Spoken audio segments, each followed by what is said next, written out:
Hello friends, இன்றைக்கி நம்ம பார்க்க போகிறது பெப்பர் ரசம் மசாலா எப்படி ரெடி பண்ணுறது அப்படின்னு தான் பார்க்க போகிறோம். ஸோ வாங்க ரெசிபிக்குள்ளே போகலாம். இந்த பெப்பர் ரசம் பொடி வந்து மெயினாக நமக்கு இந்த கோல்டு, இந்த மாதிரி வின்டர் சீசன், இதெல்லாம் இந்த மாதிரி சமயத்துக்கு ரொம்ப நமக்கு இந்த பெப்பர் ரசம் மசாலா நல்லாயிருக்கும். ஸோ அதுக்காக பண்ணுற இது ஸ்பெஷலான பெப்பர் ரசம் பொடி தான். இதில் வெறும் ஒரு 4-5 இன்க்ரீடியன்ட்ஸ் மட்டும் தான் வச்சு பண்ணுறோம். ஸோ இதில் வந்து பார்த்திங்கன்னா நான் பெப்பர் 80 கிராம் எடுத்திருக்கேன்.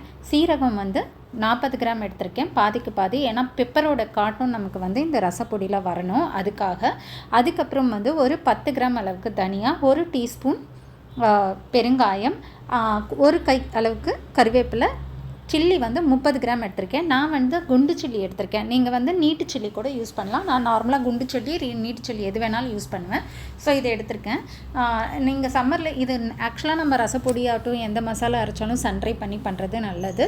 இன்கேஸ் வின்டர் சீசனாக இருந்தால் நம்ம வந்து பேன்லேயே கூட சூடு பண்ணிக்கலாம். நான் இன்றைக்கி பண்ண போகிறது பேனில் தான் எப்படி சூடு பண்ணுறது அப்படின்றத பார்க்கலாம்.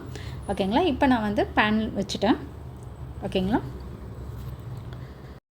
பேன் சூடானோடனே ஃபஸ்ட்டு வந்து நான் இந்த ரெட் சில்லி போட்டுக்கிறேன், குண்டு மிளகா.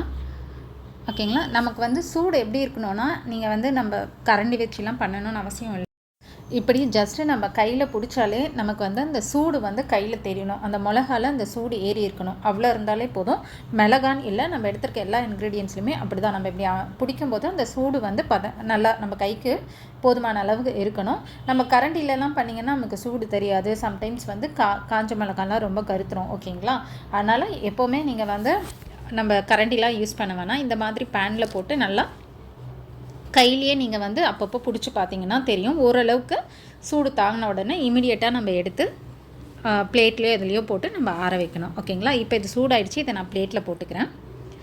பிளேட்னால் நான் ஏற்கனவே வச்சுருந்தா அதே இதுலேயே போட்டு நான் ஆற வச்சுப்பேன். இப்போ நெக்ஸ்ட்டு இன்க்ரீடியன்ட்ஸுங்களை இதில் போட்டுக்கலாம். ஓகேங்களா? பெருங்காயம், அதுக்கப்புறம் வந்து இந்த கருவேப்பிலையை தவிர மற்றது எல்லாத்தையும் நான் இதில் கொட்டிக்கிறேன். அதாவது பெப்பர், சீரகம், தனியா. நம்ம வந்து பெப்பர் நிறைய போடுறதுனால இதில் தனியா கொஞ்சம் போட்டிங்கன்னா, ஸோ அதை குடிக்கும்போது அந்த ரசம் வந்து நம்ம சாப்பிடும்போது ரொம்ப கொஞ்சம் நல்லாயிருக்கும். அதுக்காக தான் வந்து தனியா ஓரளவுக்கு சேர்க்குறது. இதுவும் வந்து அதே மாதிரி தான். இந்த மாதிரி கையிலே பண்ணுங்கள். உங்களுக்கு கையில் வந்து அந்த சூடு தெரிஞ்ச உடனே நம்ம இதுலேருந்து எடுத்துடலாம். இப்போது எடுத்தாச்சு. இதையும் வந்து அதே பேன்லேயே நான் போட்டுக்கிறேன். இப்போ நான் வந்து ஸ்டவ்வை ஆஃப் பண்ணிவிட்டு அந்த வெறும் கருவேப்பிலை வச்சுருக்கோம் இல்லையா, இதை மட்டும் போட்டுருவேன். இந்த சூடுலேயே இது வந்து கொஞ்சம் சென்சிட்டிவான இது தான் இல்லையா, இது கருவேப்பிலை. ஸோ இந்த சூடுலேயே வந்து அது நல்லா அந்த மாய்ஸ்சர்லாம் போயிட்டு நமக்கு ட்ரை ஆகிடும். ஓகேவா? இப்போ பார்த்தீங்கன்னா நல்லா வந்து உங்களுக்கே தெரியுது, அந்த மாய்ஸ்சர் போயிட்டு அப்படியே அந்த இலையே நல்லா சுருண்டுக்குது. இந்த அளவுக்கு தான் இருக்கும். இப்போ இதையும் நம்ம வந்து எடுத்து அதோடு போட்டு ஆற வச்சுக்கலாம். இப்போது சூடாறினவுடனே இந்த மாதிரி பிளெண்டரில் போட்டுக்கோங்க. பிளெண்டர் இல்லாதவங்க மிக்ஸி ஜாரே போட்டுக்கலாம். ஓகேங்களா? நல்லா சூடு ஆறட்டும், இல்லைனா நமக்கு ஜார்லேயே நிறைய ஒட்டிக்கும் அந்த வேப்பர்னால, அந்த சூடில் வர வேப்பர்னால. ஓகேவா? ஸோ இப்போ இதை நல்லா நான் பிளெண்ட் பண்ணி எடுத்துக்கிறேன். என்னோடய பிளெண்டர் வந்து அதுவே வந்து கொஞ்சம் ஹை ப்ளஸ் ஸ்லோவாகி தான் வந்து இதுவாக வந்து பிளெண்ட் ஆகும். ஸோ மிக்ஸி ஜாராக நீங்கள் யூஸ் பண்ணுறதா இருந்தால் விட்டு கொஞ்சம் அரைங்க. ஓகேவா?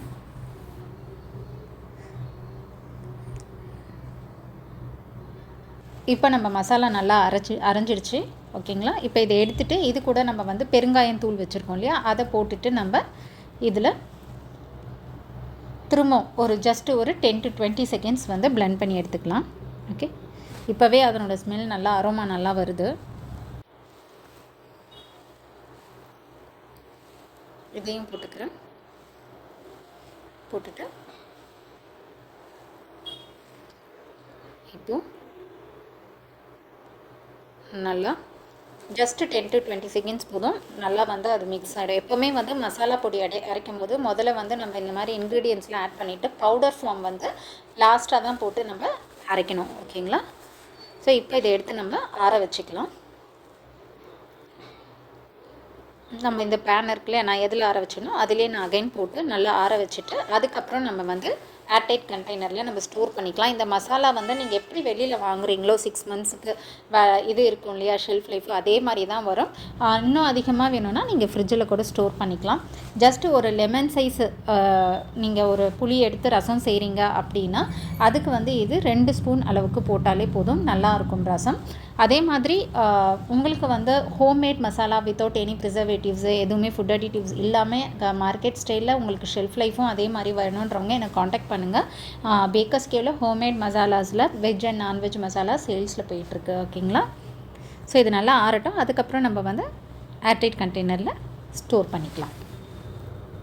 ஸோ இப்போது மசாலா நல்லா ஆறிடுச்சு. நான் இதை வந்து ஸ்டோர் பண்ணிக்கிறேன். நீங்கள் எதில் வேணாலும் பண்ணிக்கலாம். ஜிப்லாக் கவர் இருக்கும் இல்லையா, நல்லா அதில் கூட நீங்கள் வந்து ஸ்டோர் பண்ணிக்கலாம். இது வந்து பெப்பர் ரசம் மசாலா. ஸோ இதனோட கலர் இப்படி தான் வரும். நம்ம நார்மல் ரசம் மசாலா பண்ணுறதுக்கும் இதனுடைய கலரும் டிஃபர் ஆகும். ஓகேங்களா? ஏன்னா இதில் சில இன்க்ரீடியன்ட்ஸ் நம்ம போட மாட்டோம். ஸோ நீங்கள் ட்ரை பண்ணி பாருங்கள். ட்ரை பண்ணி பார்த்துட்டு ரசம் வச்சு இந்த மசாலா போட்டு எப்படி வந்தது அப்படின்றத எனக்கு கமெண்ட் செக்ஷனில் கமெண்ட் பண்ணுங்கள். ஸோ இப்போ நம்மளுடைய பெப்பர் ரசம் பொடி ரெடி ஆகிடுச்சு. ஸோ நீங்களும் வீட்டில் ட்ரை பண்ணி பாருங்கள். கண்டிப்பாக 100% உங்களுக்கு ரொம்ப பிடிக்கும். இதை அப்படியே எடுத்து ஸ்டோர் பண்ணி வச்சுட்டு வேணும்போது ரசம் வந்து நம்ம பண்ணிக்கலாம். ஸோ உங்களுக்கு என்னோடய சேனல் பிடிச்சிருந்தால் லைக் பண்ணுங்கள், ஷேர் பண்ணுங்கள், சப்ஸ்கிரைப் பண்ணுங்கள். மறக்காமல் பெல் நோட்டிஃபிகேஷன் பட்டனும் ப்ரெஸ் பண்ணுங்கள். Thank you friends.